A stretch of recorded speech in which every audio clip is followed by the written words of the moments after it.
हाँ, सब लोग से बहुत बहुत प्यार बा। धन्यवाद। हम बहुत खुश बानी कि हमरा के रउआ लोग सपोर्ट करतानी कि हमार 50 गो पूर गइल बा ससुराई। हम रउआ लोग के एतवार के दिन हम सब लोग से जे हमरा के सपोर्ट कइले बानी सब लोग से हम लाइव हम चाहतानी मिले के अथी एतवार के दिन कि हम अपने टाइम हम बताएं अगल का वीडियो में। जे ना भी हमरा के सब्सक्राइब कइले बानी सब लोग के हमरा तरफ से प्यार बा।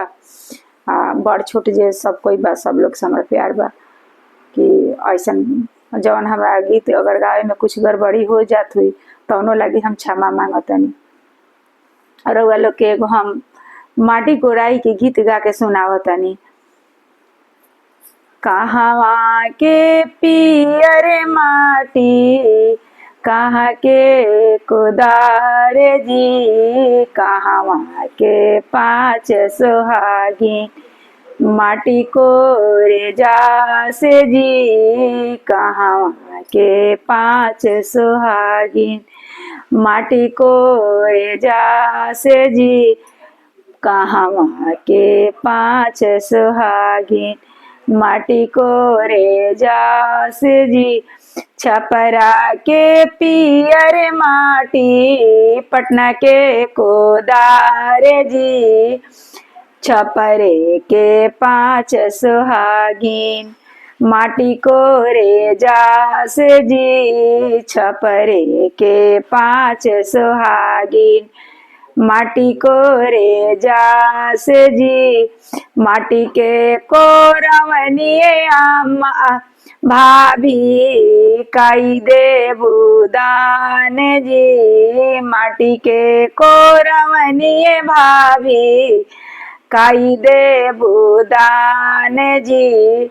हमरा बाता दए भौजी काई देबू दान जी, सोना माती दी है भाभी चानी माती दी है जी, हमरा के दी है भौजी दूरा के गैया जी, हमरा के दी है भौजी भुअरी भैंसिया जी। हार हम दिहबोए ननद गले के सिंगार जी, नथिया हम दिहबोए ननदो नाक के सिंगार जी। गैया ना देहबे ननदो दुहरा के शोभा जी, भैंसी ना दिहबोए ननदो दूरा पर के शोभा जी।